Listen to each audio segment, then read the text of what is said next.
Again, welcome everyone to this, our third forum, where we are providing the public with an opportunity to hear from 12 of the major education reform organizations in the state of Minnesota. My name is Grant Abbott. I have the privilege of being co-convener of the Minnesota Achievement Gap Committee with its founder, Don Fraser, who's sitting here in the front. Today, the four organizations you are going to hear from are Education Evolving, the Chicano Latino Affairs Council, Reset Education, and MNCAN. Already we've heard from Parents United and from Growth and Justice and from the African American Leadership Forum. I'm forgetting somebody from the first time right now. And then, pardon? Yeah, well, and then we've heard from the Minnesota Business Partnership, the Minnesota Association of School Administrators, also Minnesota Minority Education Partnership, and Organizing Apprenticeship Project, and one other organization that is slipping my mind right now. But,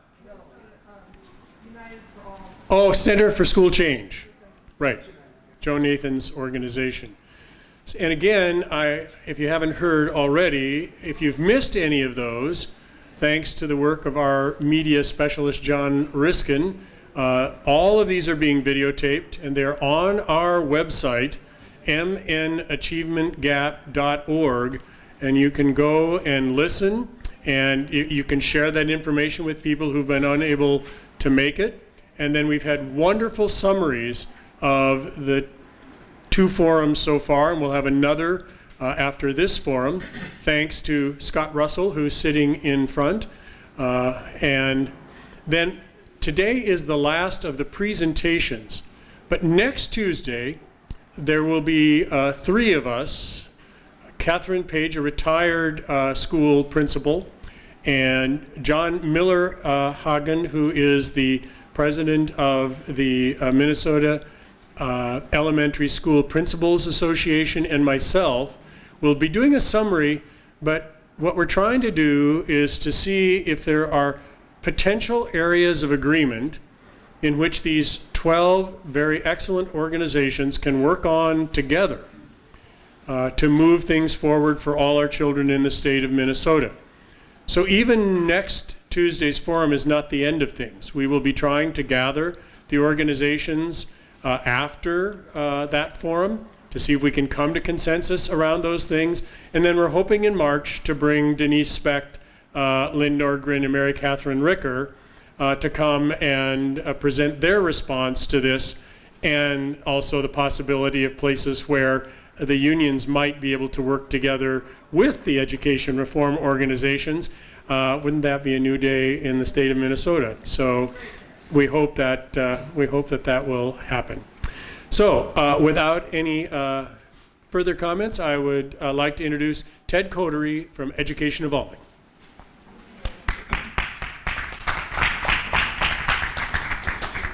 Thank you, Grant. In the first two sessions, there have been a good deal of comment about various kinds of gaps, and there are many and different gaps: economic, opportunity, cultural. But Don's interest from the beginning has been in the achievement gap, and I feel a strong obligation to Grant as well to start by answering his question about what it is. But I have to say first what I think it is implicit in the discussion in the community. Could be wrong, but I think the definition in use is that achievement is knowledge and skills in English and math as measured on the state assessments. The gap is the difference in the median scores between groups, and the concept of closing the gap is to make all the median scores identical. Now there are also different definitions possible of the achievement gap, and let me mention three. One, for example, would be to say that achievement, particularly in literacy, is to be bilingual or multilingual. If achievement were defined as knowing and being able to speak and write 2 or more languages, the gap would obviously, the rankings of the groups would change significantly, right? Another definition, way to define achievement would be to say we want to get everybody proficient. We won't worry for the moment about the fact that some students are farther beyond proficient than others. We want to get everybody to proficient. Last week when Bartholomew showed his slide, you were looking at a gap that was the difference in percentage proficient across the groups. It didn't say that everybody would be proficient. But just getting people to proficient might actually be an easier gap to attack, and we might have a useful discussion about whether to make that the focus rather than what I'm describing as the current conventional consensus definition, the first objective. The third, I went with the American delegation to Finland a year and a half ago, and Steve, I hope you've had a chance to look at those notes. But they have quite a different approach. They're defining achievement in individual rather than in group terms. So the gap is the difference, to them, is the difference between the performance and the potential of the individual student. And closing that gap in those terms means bringing the individual student's performance up to his or her potential. This is what I think of as my fan diagram.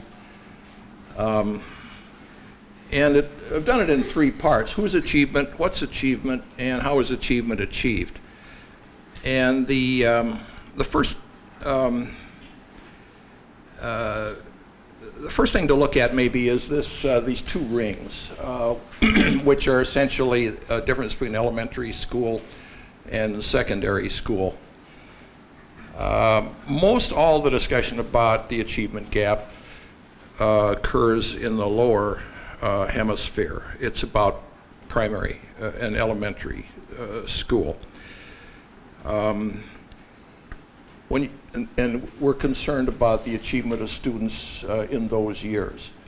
When it comes to what achievement, we obviously then focus on basic skills and proficiency in English and math. And accomplishing that achievement for those students is defined as success in schools producing this kind of success are defined as quality schools. Now, I want to be clear that we do think it's important for little kids to know how to read and compute. But it's possible that in saying that those things are important, we've come dangerously close to saying they're all that's important. And that can't really be true. It's hard to think of areas of life in which the concept of success and quality is one-dimensional. Think about your job, think about the school you went to, think about the community you live in, think about your church, think about your house, think about the people you know, think about even your family, think about your car. There's initial cost, and there's maintenance cost, and there's fuel economy, and there's style and color, and there's capacity and speed, and there's safety. All of those things go into the definition of quality, and judgments are made on balance. So, let me move a minute to say a couple things about the outer ring, where the sorts of assertions we're making I think are particularly true. This country is not going to make it on proficiency alone. We're not going to make it just by, it's very important to get students in primary and elementary school doing well. But there has to be major effort also as they move into secondary school and in the adolescent years. High school is a big problem, and achievement, engagement tails off significantly in the secondary school years. We're going to have to find ways to maintain and improve student engagement and achievement in the secondary years, and we need to be talking much more about that than we are. Somebody this morning in a meeting who had listened to the two previous the tapes and on the website of the two previous discussions here heard one person, he thought, mention high school. In high school, we're going to need a broader definition of achievement. Excellence requires specialization, so we're going to have to get comfortable with the fact that not all students are going to be equally good at all things and in all fields. And we're going to have to develop skills that run well beyond the academic. We're going to need those 4C skills: creative thinking, critical thinking, collaborative skills, communication skills. Again, it's very good what's being done in the, what you might call the core, the lower hemisphere. But that is a small part of our problem of achievement and improving achievement. It's possible, as we move over to the third slice, if you will, of the chart, when we come to the question of how is achievement achieved, that in the same way that we're not having as good a discussion as we need to have about the problem of achievement, we're not having as good a discussion as we need to have about how to get it done, and I'll let Kurt pick up the question at this point. Thank you.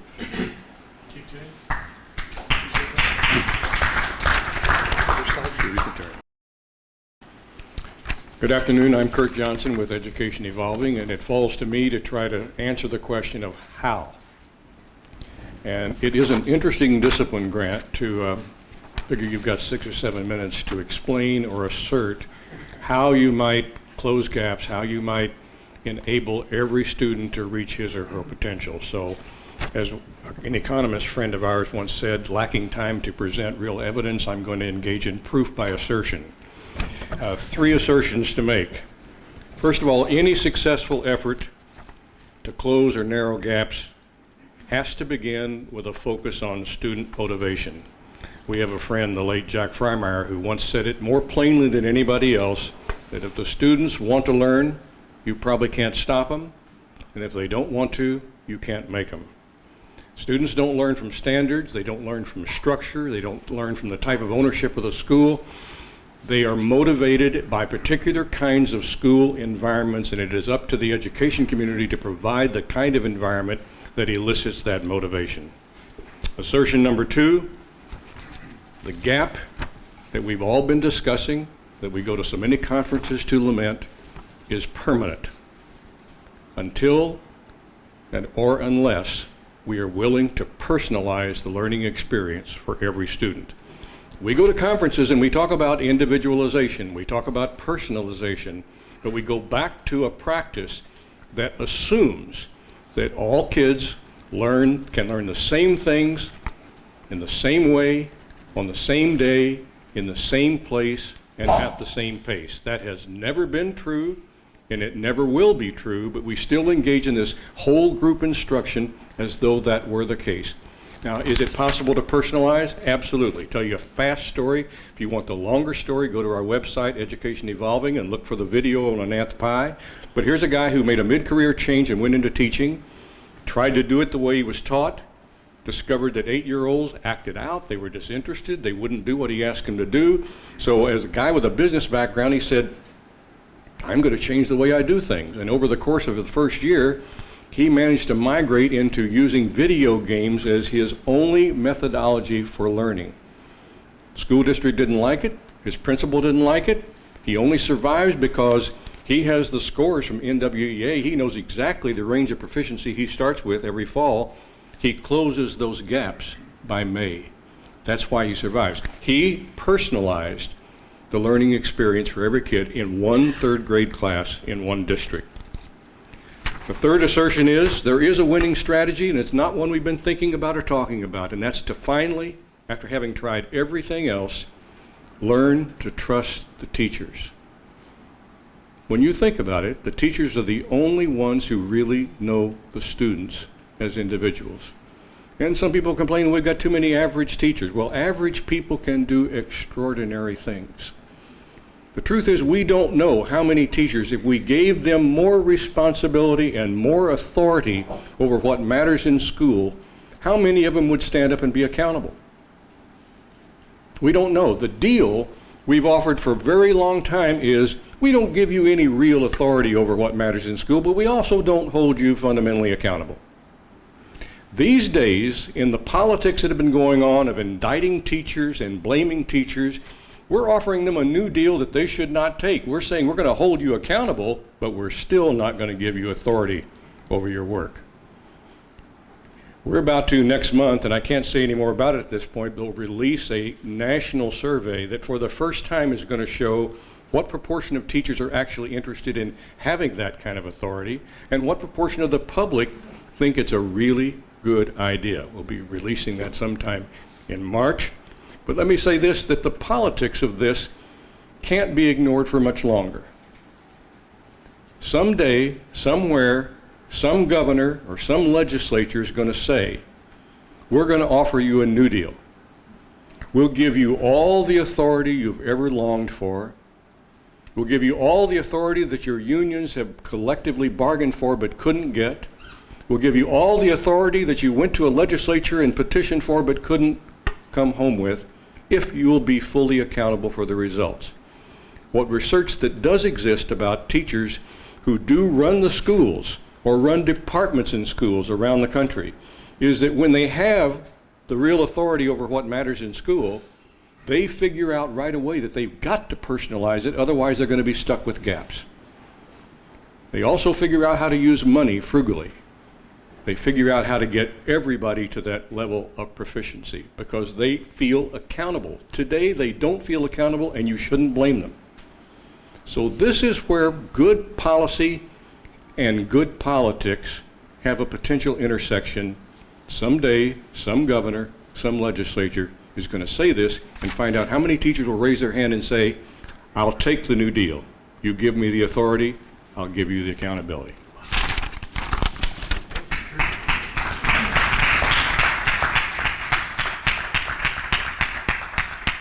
Thank you, Grant.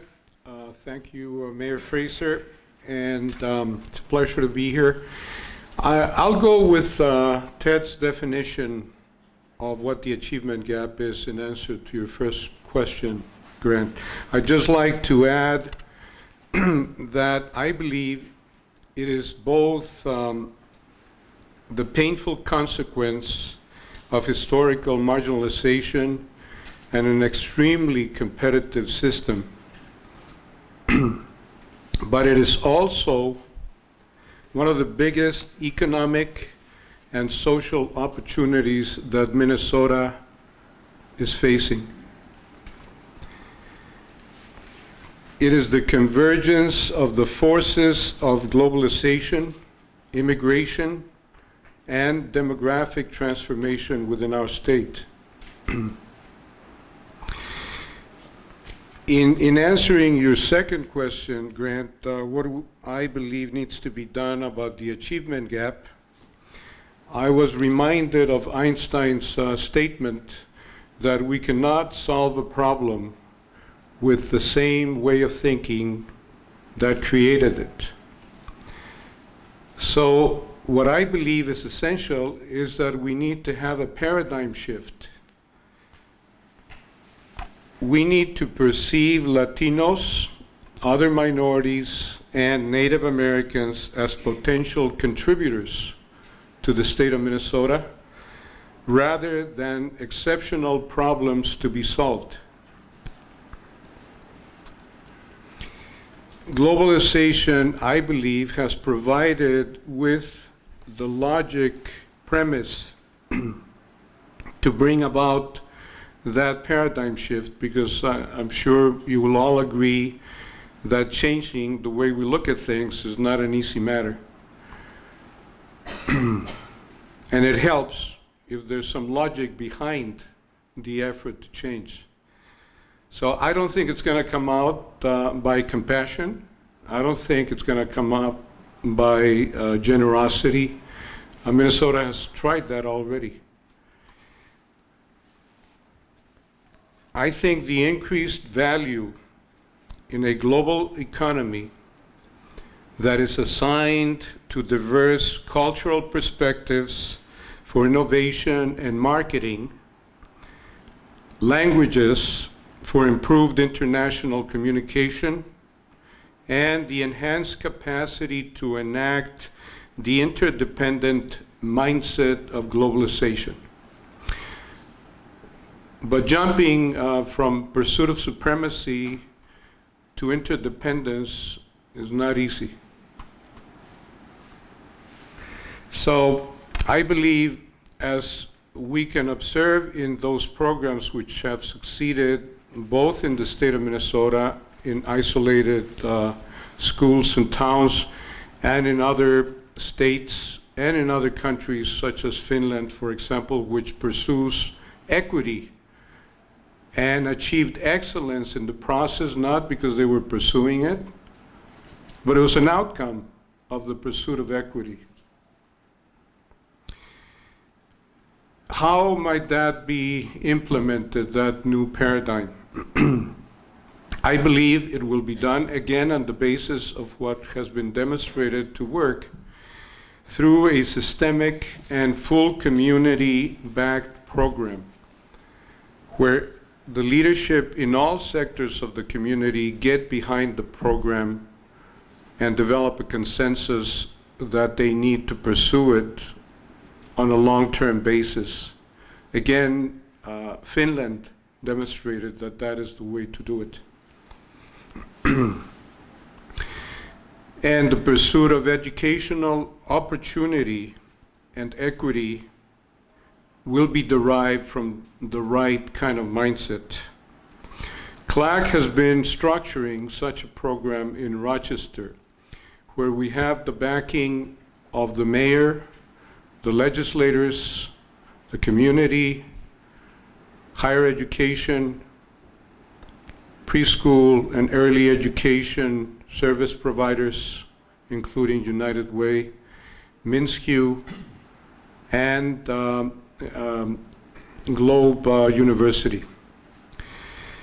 Hopefully, we will be able to succeed with that example. One of the things that made that possible is that they perceive our efforts and the Latino community who came to offer them the program as a regular community, as a regular group of immigrants, such as there have been in the past. And they said to us, you know, we might be Norwegian or we might be Germans. Now it's your turn to take over. And that's what is needed, is to recognize that the new immigrants might not be European, but that doesn't stop us from putting together the same formula for excellence that the US has practiced for many years, which is the combination of democracy, democratic institutions, constitutional law, and the energy, ambition, and youth of new immigrants. So what do I believe are the barriers to ending the achievement gap? I believe that our minds are shackled by systems and classifications of the past, and we don't want to let go. Instead of innovating, we're trying to squeeze solutions into the existing system. And we continue to use the terminology and the classifications that were the tools of marginalization and attempting to make them the tools of liberation. It will not work. So, where do I see agreement among the reform proposals of the participating organizations? I think, one, we're all committed to reducing and eliminating the achievement gap. We each have a piece of the puzzle. I recommend that we think in terms of both and instead of either or, especially that we remember that this is not about who wins and who is right and who is wrong. This is a challenge where we all have to contribute a little piece of the solution. Thank you.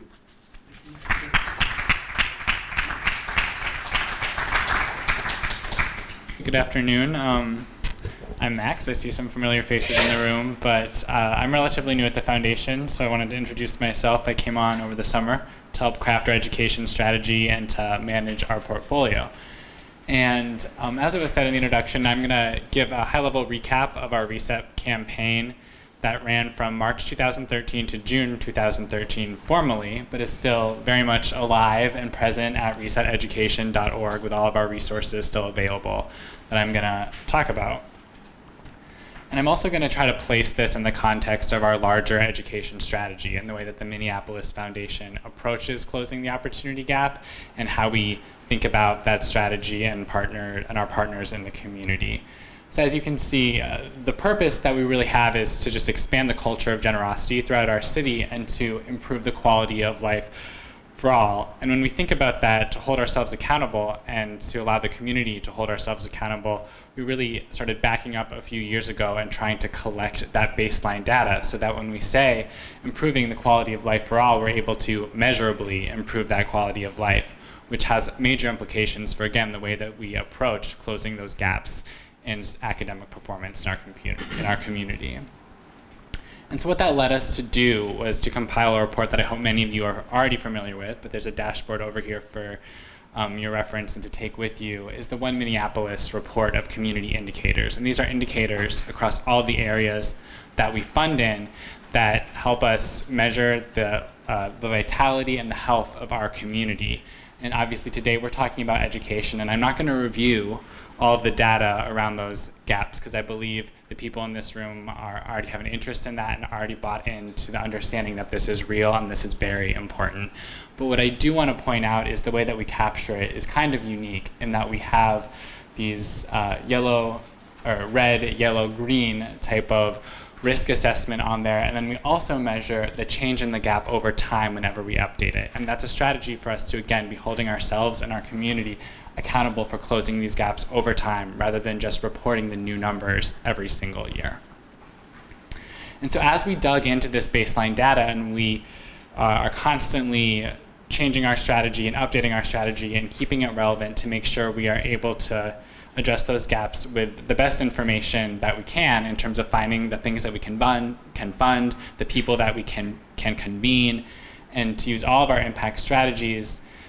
That really led us to a point last spring where we really wanted to share and have the opportunity to uplift some of the great things that we were finding and some of the community partnerships that we were seeing. There's a lot of energy around people coalescing around some of these same ideas. And so what that led us to, this is just a review of what we do, is to the Reset Education campaign. And so why Reset?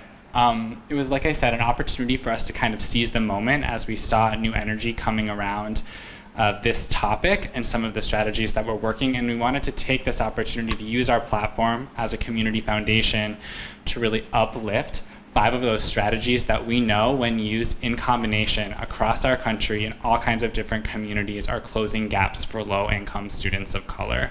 At the foundation, although I think many of us hear the word foundation and think money and grant making, we actually believe that we can leverage at least nine strategies for impact, of which grant making is just one. And Reset as a public awareness campaign was a way for us to use several of those highlighted in red to, like I said, really uplift these strategies that we know work, and also to build that sense of urgency around the fact that this gap must be closed and that it actually can be closed. And to that end, we reached out and really tried to look beyond sort of the common suspects, the kind of people in this room that are relatively like-minded, and we wanted to reach community members, legislatures, certainly parents with students in the school system, and have that broader intersection of people to address these kind of three tiers that we have. That first, we must close this gap, that it exists, the data is there, and that there's both an economic and moral imperative to do that. The next, that we actually can close this gap, and that's where the campaign really focused, was that we have strategies that work, that are research-based, and that are working across the country. And finally, we really wanted to confront people with here's how this works, to give it a visual and experiential element rather than just seeing the black and white on paper printed. That we have real examples, that we have people who are willing to come to this community and share it, and that it already is happening in this community. The gap is being closed. So without further ado, we'll review very quickly what RESET stands for. Real-time use of data, expectations, strong leadership, effective teaching, and time on task. And like I said, and we'll repeat, when used in combination across the country, we see that these are a gap-closing strategy consistently with all kinds of different students from all kinds of different backgrounds, and particularly low-income students of color. And I'll touch on a little bit of how the RESET campaign addressed each one of these and then them in combination. Real-time use of data, we were incredibly fortunate to have Mamie Hostetter join us for one of our Minnesota meetings. And as was mentioned before, John Legend was at one, which tended to maybe overshadow some of the others, but this was really an incredible night. She is the dean of the Relay Graduate School of Education in New York City. 80% of the teachers who go through the Relay program are first and second year teachers. It's extremely experiential. Most of the learning happens in those teachers' classroom in kind of a mentorship model. And what she stressed as part of her talk that she delivered was that they teach their students how to collect data and how to use it in real time constantly. They assess in every lesson, they assess every day, they assess every week, and then they get to the larger summative assessments that really measure the progress of students, and they're ready because they were able to adjust their instruction as needed because they knew where every single student was. And the outcomes are just absolutely incredible, as you can see there. The students of Relay Education, graduate students, outperform not only New York State and New York City, and these teachers are not focused in one area or one school, so their students are from all kinds of different neighborhoods throughout New York City. They're almost 100% low-income students of color, and the students of the Relay students in graduate school are also outperforming Westchester County, a very affluent white suburb of New York City that is known for having excellent schools. So it's a great testament to the importance of real-time use of data. Expectations, not excuses. This is really about having a college-bound culture in your school. And what I wanted to share here is just that we know 42%, up to 42% of that achievement, academic achievement in school between black and white students can be attributed to just teachers' perception of someone's engagement in the classroom, which is astounding. Hiawatha Academies, I threw that up there. They're one of our partners, one of many excellent partners and schools doing work to close the opportunity gap in our city. But I just think it's such a powerful testament that it's right there on their letterhead.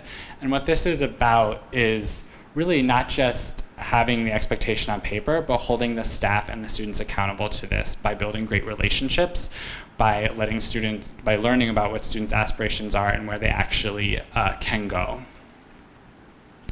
Strong leadership. This was touched on already. The information, the data we have about the power of strong leaders in schools is phenomenal.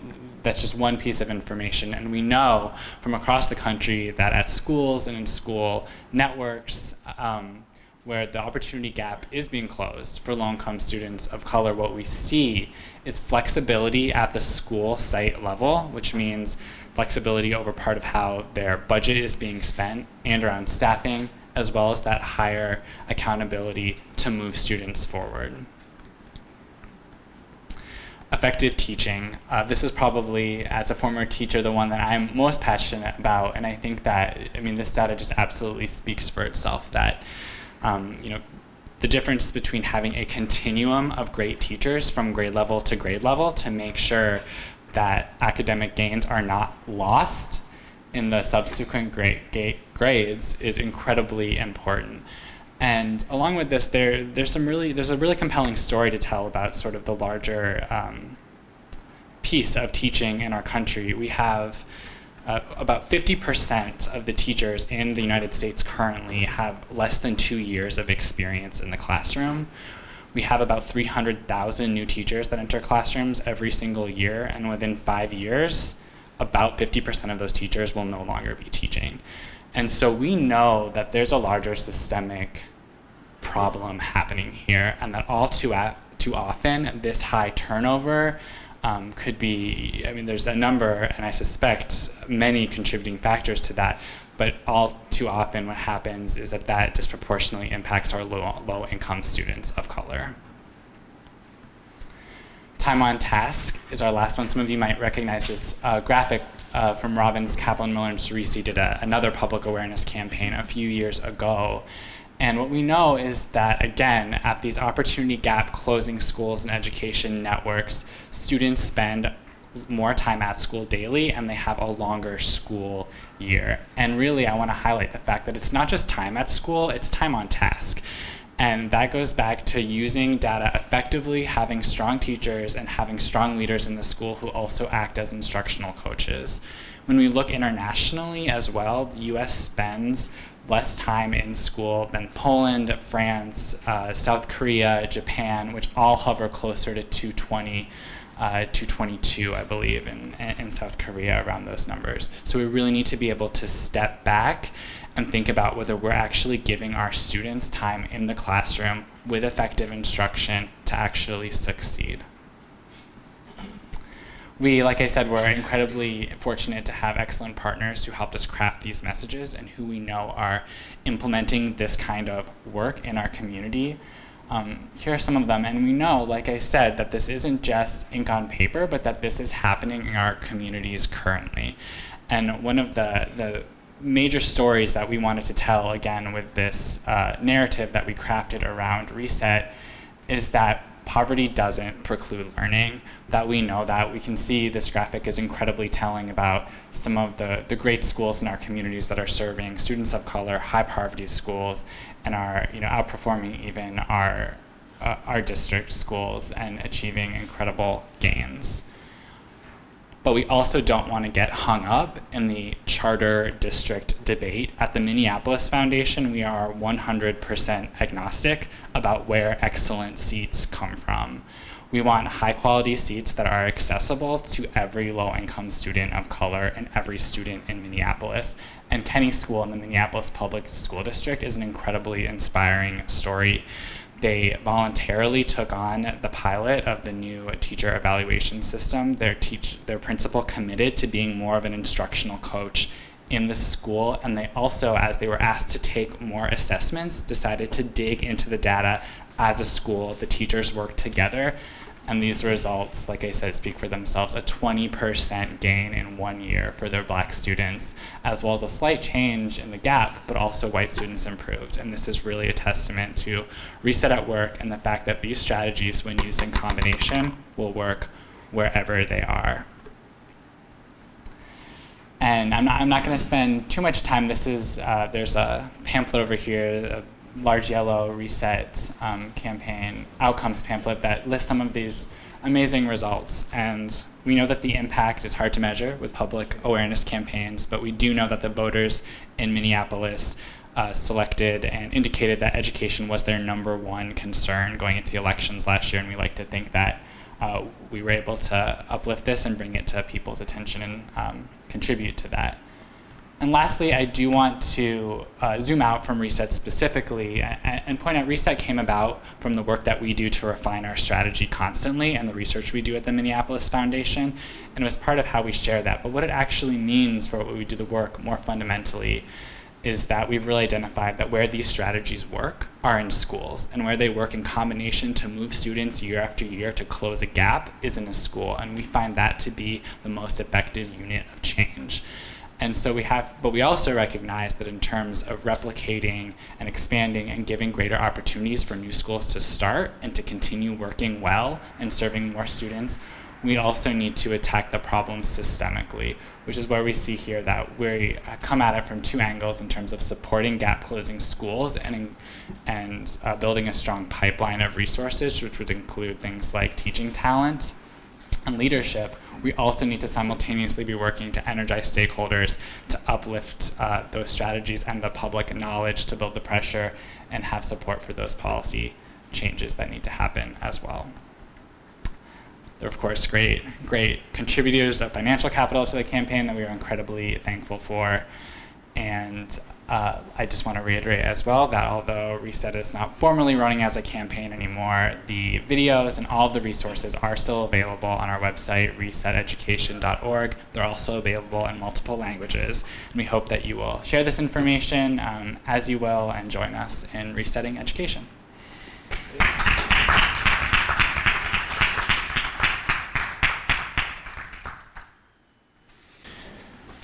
Good afternoon, and I will follow the rule. I'll get through this in 15 minutes, and we'll have time for questions and answers. I, too, brought a couple of materials, but they've all been taken. So I hope that if you come next week, we'll bring more, and then you can also get any of the materials that we brought on our website as well. So let me just step back, and before I dig into sort of MnCAN's sort of recommendations for how we can solve this problem, I want to share a little bit about my background because I think it's apropos to the conversation that we're having today. So I'm going to skip through a couple of these slides and start with this number. So I am a graduate of Minneapolis Public Schools. I now live in South Minneapolis with my wife and 3-month-old daughter, who will be attending the same elementary school that I went to, Hale, and hopefully South High School as well. Go Tigers. And I, after graduating from Gustavus Adolphus College, traveled to rural North Carolina, where I had the opportunity to teach 6th grade math. And when I got to Warrenton, which is a tiny little community in the eastern part of the state, the year before, about 35% of the 6th graders were deemed proficient. The question about proficiency were deemed proficient on the 6th grade math test. 35%. And what I found so shocking about that, first of all, was the fact that the community was actually proud of this number. They felt like 35 was pretty good. It was actually better than they'd done in the past. And when I reflect on that number, when you think about what's happening in Minnesota, the number's not too different in terms of proficiency for 6th graders of color here in Minnesota. And here, too, we often pat ourselves on the back about how wonderful our education system is and how great things are. And yet, you have to consider how many students are being left behind. And to your comment earlier, Kurt, about the accountability versus autonomy trade-off, I have to say that when I stepped into that classroom and began working with those students, I didn't wait for permission to take responsibility for the outcomes of those students. And I didn't wait for permission to be granted autonomy to do new and different and creative things to meet their needs. And at the start of my second year, I reflected back on the results of my students in our first year. And what I had accomplished with the students, and really what they had accomplished, is we had doubled the number of kids that were proficient in math at the end of that first year. So at the end of that first year, I had about 75% of my kids who were proficient. And as exciting as that was, you still have to remember that teaching 80-some kids, 4 periods, I still had 7 or 8 kids in each one of my classes that was not proficient. And so As I started that second year, I set a goal, and I actually took a can of paint and painted the numbers 100% above my blackboard. And I said, every single one of you is going to be proficient in math at the end of this year. And some could say, why does it matter? It's just a test. But the reality is in North Carolina, they have a pretty good test. It's essentially a pre-algebra exam that tells you whether or not you're ready to go down the hall and be successful in 7th grade. And when you say something like 100%, that means that every single one of your kids has to be proficient. It's not just a difference of 25%. It means that Emily, who is deemed, who is diagnosed with a learning disability, deemed special education, but was mainstreamed for math, she had to be proficient. It meant that Sean Dre, who was persistently truant and absent throughout the first 6 years of his elementary school career, would have to be proficient. It meant that Damien, who had significant emotional and behavioral disorders, who was literally throwing a classroom across the chair on the first day of 6th grade math, it meant he had to be proficient too. And again, I didn't wait around for someone to tell me that that was an okay thing to do. In fact, I had teachers at my schools who told me what I thought was, being audacious was actually foolhardy. I was just setting these kids up for disappointment by saying that 100% of them were going to pass. And I didn't wait around for permission to do some of what I think some people would consider crazy things that were necessary to catch these kids up. So launching an after-school program that didn't exist before, starting a program called Boys in Basketball, where I brought my gentlemen in on Saturday to play basketball in the morning and do math in the afternoon, taking them on college visits. Many of them had never even left the county of Warren, North Carolina, to visit NC State and UNC, bringing parents into the back of my classroom while I was teaching math so they could learn how to add and subtract fractions because they themselves had never learned how to do that. I didn't need permission to do that. I figured out what was needed in order to get 100% of my kids proficient and did those things. Of course, for those of you that have heard me tell the story before, we didn't hit that goal. I had 86 of my 88 kids pass the high stakes test at the end of the year. And so we had about 97% proficiency on that test. And what that experience taught me was two valuable lessons that lead me to do the work that I do today.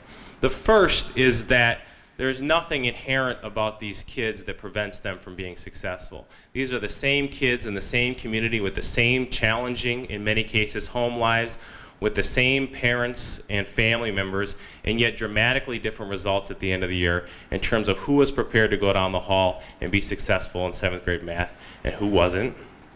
And the second thing it taught me is that our school system is not set up for that type of success.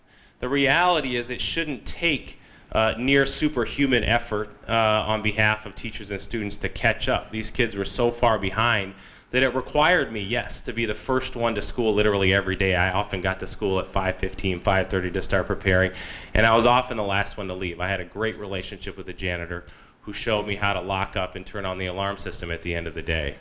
That is what was required for my students in order to catch up and be ready for 7th grade math, but it's not a reasonable or realistic expectation to solve this problem sustainably.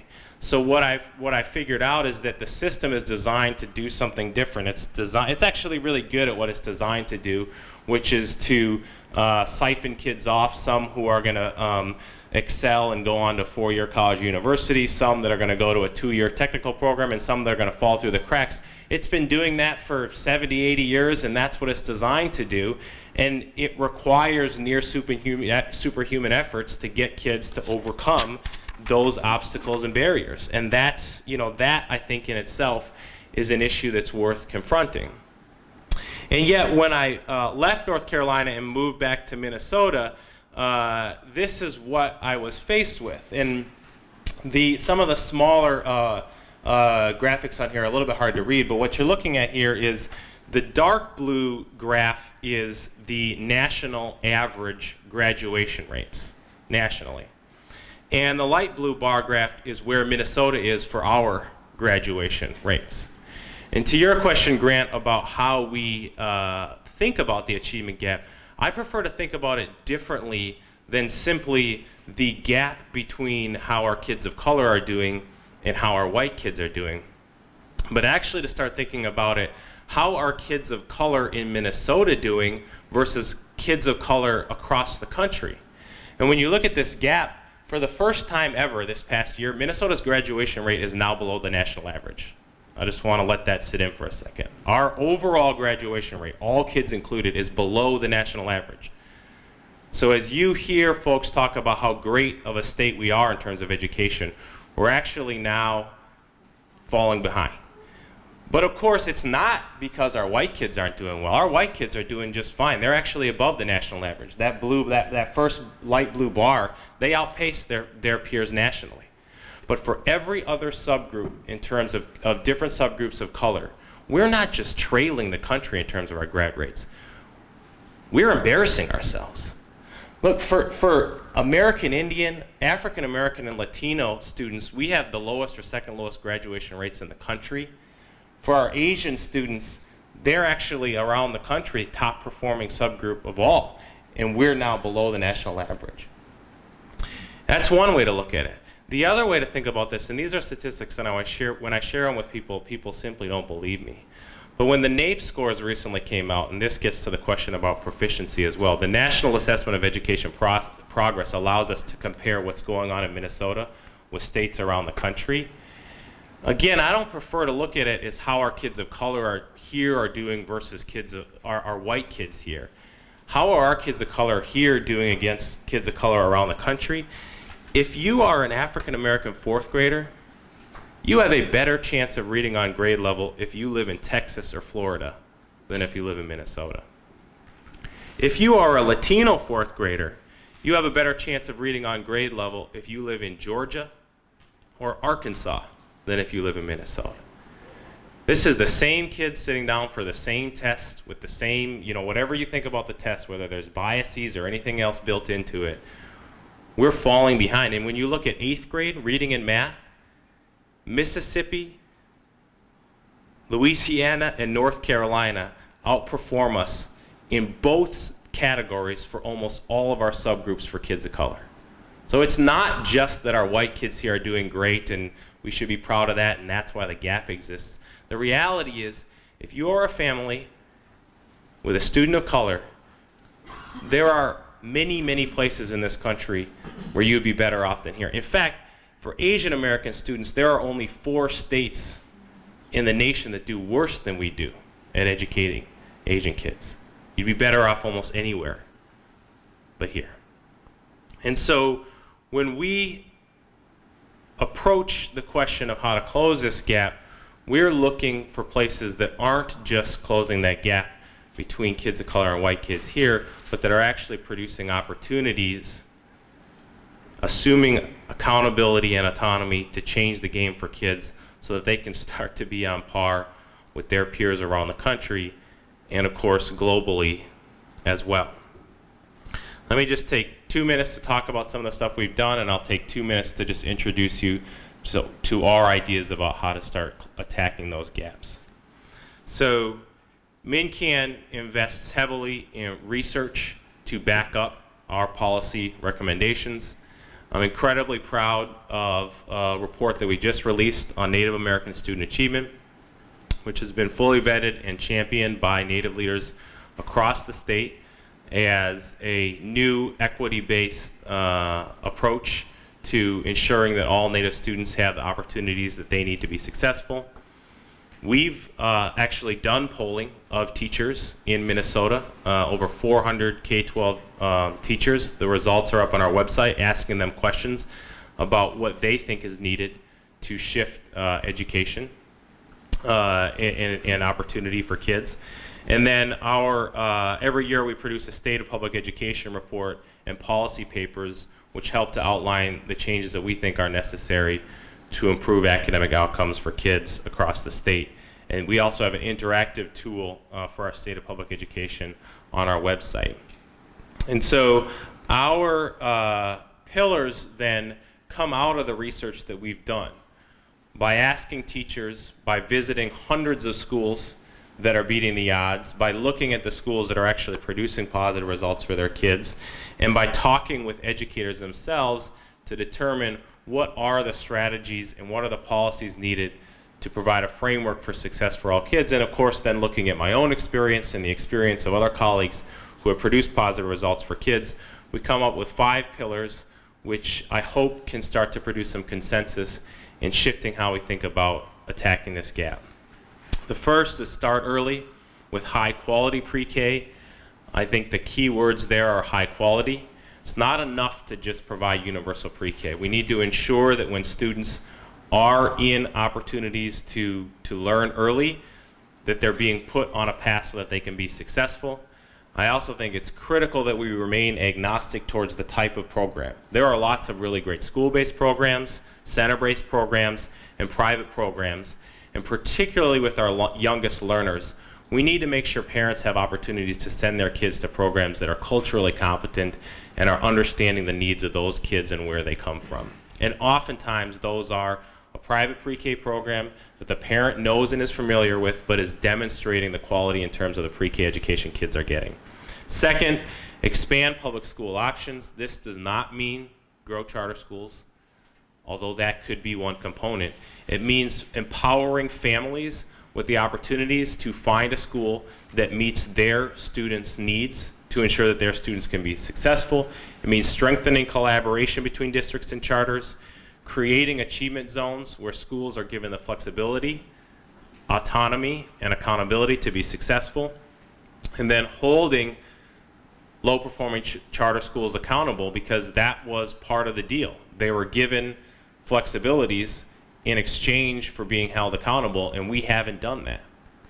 Third, we need to elevate great teaching and leadership. This means we need to implement the teacher and principal evaluations that are before us with fidelity. We need to be providing teachers with meaningful feedback. In my first 2 years teaching in North Carolina, I was observed by an assistant principal one time during my first 2 years in the classroom. And the feedback that I was given was not particularly helpful in terms of improving my practice. So we need to make sure that teachers are regularly being observed and given feedback. We need to recognize and reward effective teachers. We think teacher tenure is critical to elevating the profession, but we think it's something that can be earned instead of just automatically given. And we also need to focus on the pipeline. We need to strengthen teacher preparation programs to make sure we have talented individuals and diverse individuals coming into the field. Fourth, and there's just one more, we need to meet individual student needs. We need to focus on culturally responsive and relevant curriculum. We need to increase flexibility, whether it's in use of technology, whether it's in terms of length of school day. We need to get out of this one-size-fits-all approach to how students learn. And as I think about this from a policy framework, we often talk about equity in funding. And as you all know, equity means is not the same as equality. Equality means everybody gets the same amount of funding. Equity means kids get the amount of funding that they need. I think the same should be true for policy. We need to start talking about policy equity. Not all policies are created equal. Kids need different policies to be successful. So we need to create policies that allow for flexibilities to meet individual student needs, not create policies that are just one size fits all. And last but not least, we need to set high expectations for all kids. We need to improve the way we assess students. To me, it's ridiculous that in this state, you take the assessment in, April, and you don't get the results back till October? What good does it do at that point for anybody? In North Carolina, we took the test in May and we had the results 2 weeks later. I had opportunities to sit down with my students and talk about what it meant for them, what it meant for their future, why when they worked so hard and the results paid off, they could celebrate and should celebrate. I got to talk to parents about the results. We need to get those results back to parents in a way that's transparent and easier to understand, and we need to get them back to educators so they can use those tests to inform their instruction. Those tests should account for student growth and proficiency so that we can really understand where students are growing and whether or not they've met the bar that we set for them. Thank you very much, and I look forward to your questions.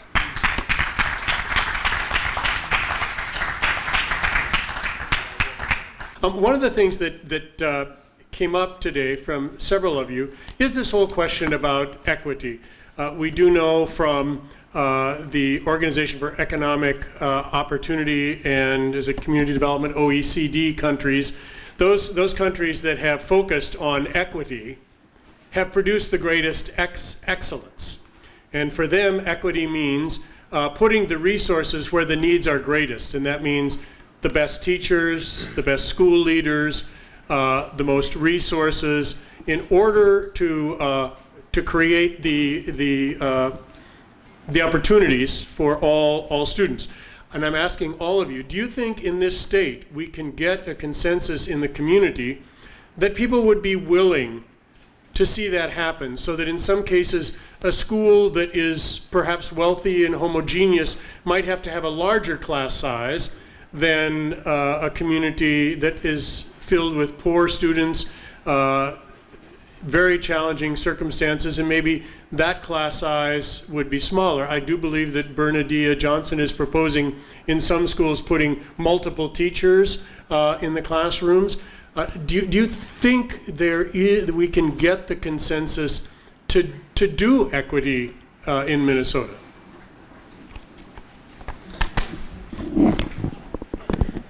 Well, I'll just say very quickly, because I ended on this point, but I think it's a good lead-in. From my perspective, again, we're sort of MNCAN as a policy-focused organization, and I truly believe, again, with policy equity, it's about creating policies that meet the needs of that district or that school, and a lot of that's about creating flexibilities. And so the first thing I'd say, just to answer your direct question, Grant, is we should be providing the schools themselves with more flexibilities over how they use the resources. So if one school decides that they think a smaller class size is appropriate to meet the needs of their kid, they should be allowed to do that. And another school may decide to use those resources in a different way. So the less we can mandate how those resources are used, the better. Same thing being true with, for example, which curriculum is used. Some school districts may decide that a longer school day is important for them, and other schools may decide that that isn't what their students need. Those students are able to get lots of really good enrichment opportunities outside of the school. And so when we have to be careful that we're not mandating that all schools extend the school year, but instead the recent legislation that allowed school districts to expand their school year, the idea is to provide schools with flexibilities so they can create better academic outcomes for their kids. And I think that's where policy equity comes into play. So, Dan, can I follow? Well, does somebody else want to comment on that? I just want to follow up on that, because one of the problems I've heard from superintendents, especially in urban areas, is this horrible problem of mobility and kids moving 3 or more times a year in the district, so that if we allow a whole lot of flexibility, a child could move from one place to another and things could be completely different. You know, how do you do that? As a child of a single mom who moved 6 times in my first 4 years of school, it was a pretty difficult circumstance. How do we deal with that? Mobility, flexibility, different schools doing different things. I think it has to do with what Ted talked about, of addressing the children's needs. You know, what situation are the children in? For example, in Finland, the kids that need more money invested in them get that money, not the kids who already have the money getting additional money. So it's addressing individual potential so that that potential can manifest itself. I like Dan's answer. It's hard to take money away from people who got it. A long time ago, I was involved in a legislative, I think back to the year of the so-called Minnesota Miracle, when the legislature put a 40% weighting on the formula for children in what were then known as AFDC families. The assumption was that would go to the schools in which those students were enrolled. It didn't. The district kept it and used it for its own purposes and for its own priorities. So it's hard to take money, but Dan's talking about the use of money rather than the reallocation of dollars, and that would seem to me to have a great deal of potential. If learning is personalized, I guess I'd put the question back to you. If learning is truly personalized, what difference does it make? That is the mobility. Okay, and Ted, you were talking about, you know, if we have the indicators just of qualitative and quantitative reasoning and abilities, is that really the right measure? You know, are we actually in the right forest here? And this question has to do with, you know, are there other predictors that we should be looking at? You know, there's been a lot of research on social emotional intelligence, executive function, that seem to be better predictors of success in completing high school and college than just SAT scores and things. What do you think about how we might measure those things and utilize those things in order to be able to help our children individualize instruction where their needs are? Basically, that stuff that's called grit, the stuff that Paul Toff talks about, Rob Grunwald talks about here. What do you think about that? Just real quickly, as I tried to say when I was talking, the achievement gap is essentially a function of the way we define achievement. There's a lot more achievement out there than is being picked up by our assessments.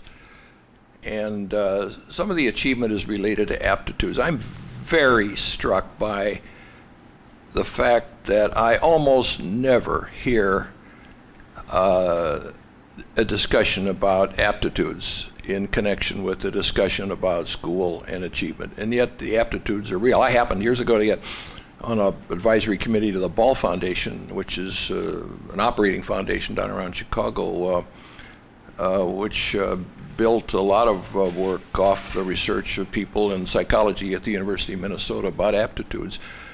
Some aptitudes, some people, even in the early years, have aptitudes that are real, that are abstract, conceptual, and verbal. Other students have aptitudes that are visual, tactile, and of that sort. And that makes a difference in the learning. It's part of what makes the case for personalizing. So I would think some of this,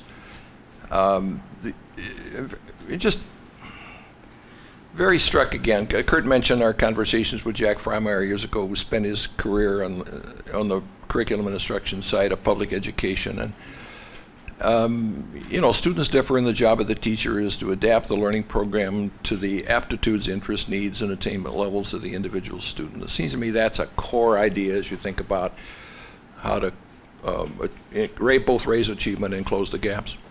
Another question. You know, the Bush Foundation has put a lot of money into improving the learning experiences of new teachers. Do any of you have any comments about the difference that's making in terms of the preparation of new teachers for Minnesota? Yeah, I shouldn't comment because someone from the Bush Foundation should comment, but I've been peripherally involved.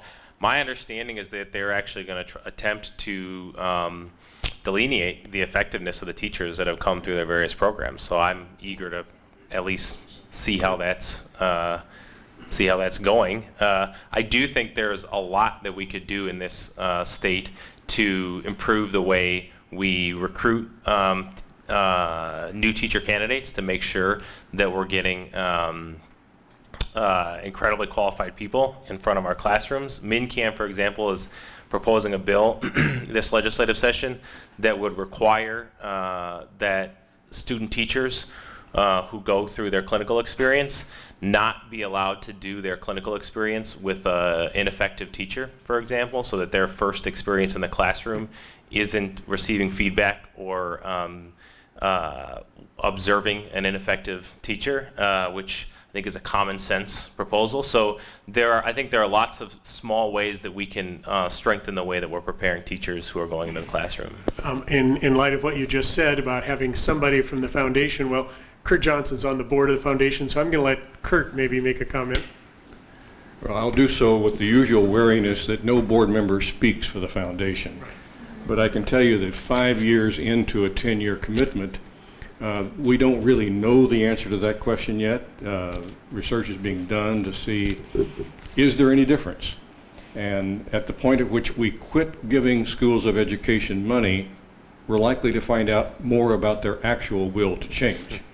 And there are some things you can measure, some things it would take years or decades to measure. We can measure right away, though, are they recruiting differently from the upper tiers of college-going population rather than the lower tiers?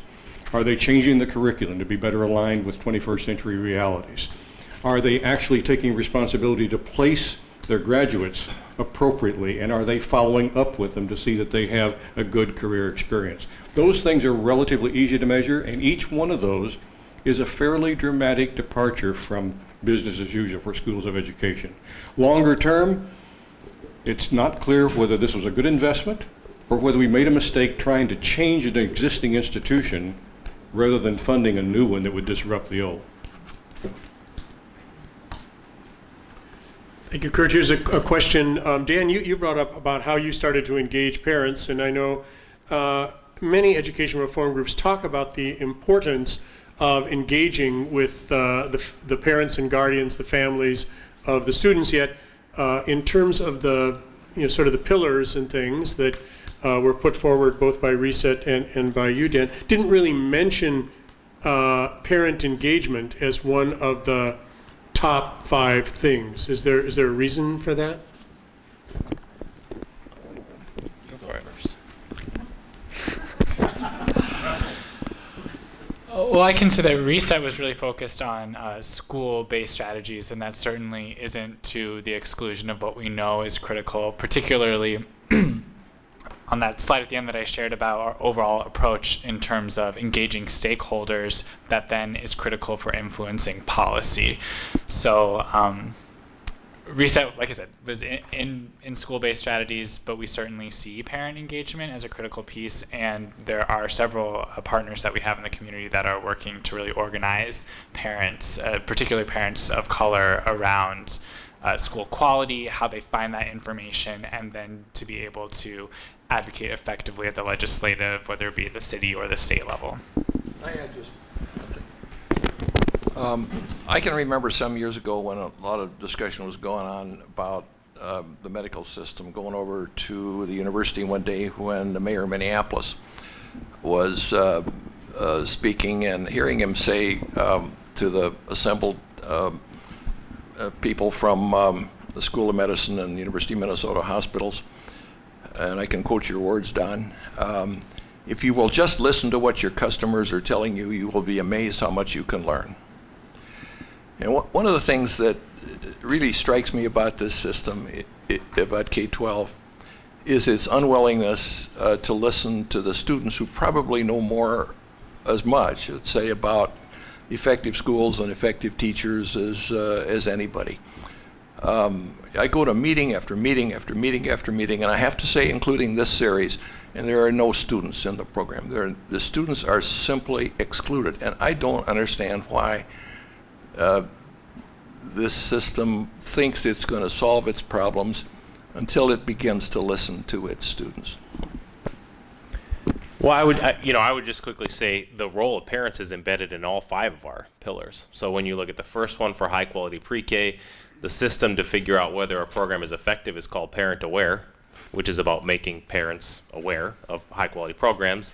The second is about empowering families by providing them with high quality public school options. Around the transparency, it's one thing to listen to your customers, but your customers actually have to have high quality information about what's going on in the business. So I've talked to parents who literally cannot understand the report about how their students have done on the tests that they take. They get a report in the mail and they don't even know what it says. You need a degree in statistics to understand what it's saying.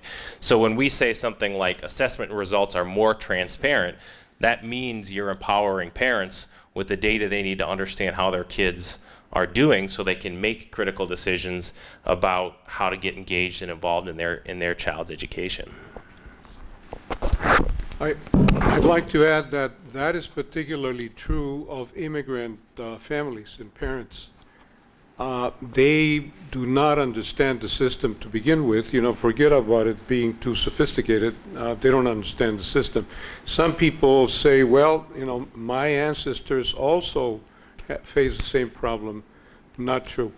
In the beginning of the 20th century, only 6% of Americans had a high school degree.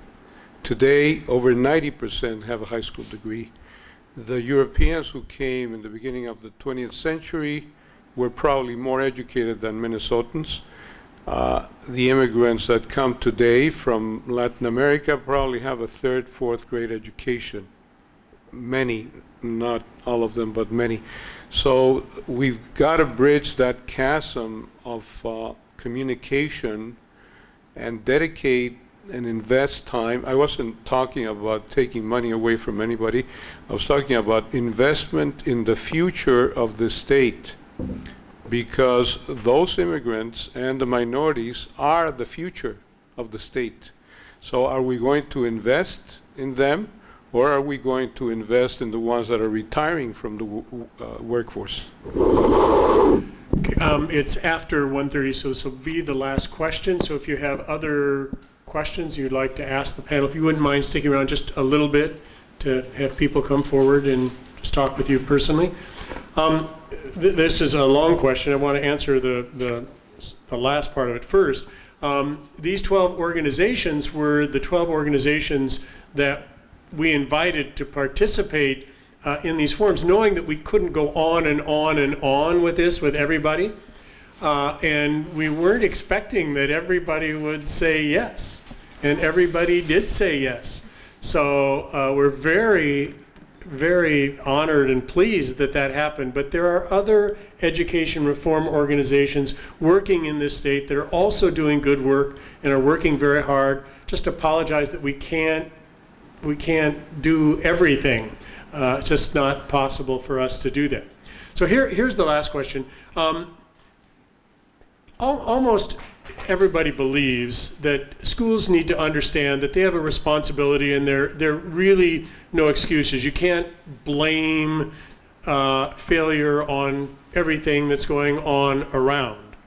Yet at the same time, there are people that feel that sometimes if you expect the school to solve all the problems of our society, are you really taking the community off the hook for issues such as joblessness or jobs that don't pay a living wage, homelessness and mobility, and lack of health care, which many of you know really impacts the attendance of students. How does that responsibility for the environment in which these children are living impact the reform proposal? How do they fit together, the two things? What the school is responsible for, the community is responsible for, how do they affect your ideas? In my opinion, in the current way of looking at things, there's always going to be somebody to blame. So the community is going to blame the teachers are going to blame the legislators. There's always somebody to blame because we're all making some mistakes, obviously.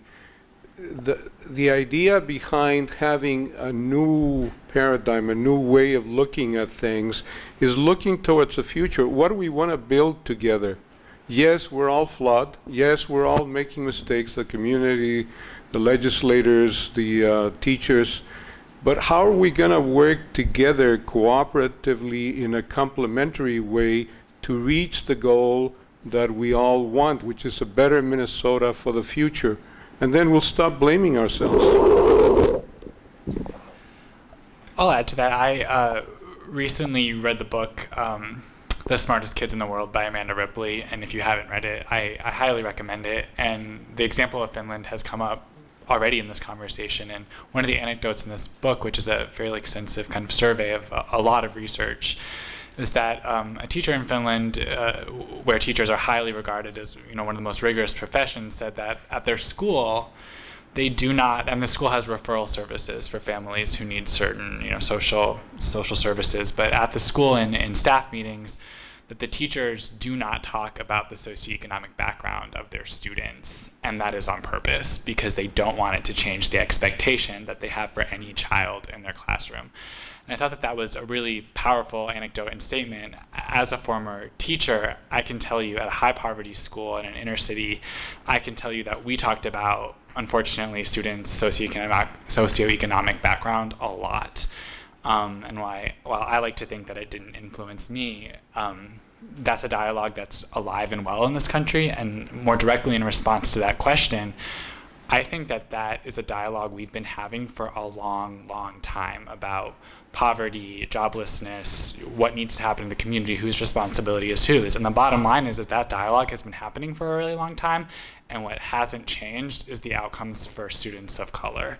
And so I think at this point, we don't have anything to lose by starting a new dialogue and seeing what happens. And that new dialogue is things can change in the classroom for every single student. We have ways of doing it. Thank you very much. Again, really appreciate it.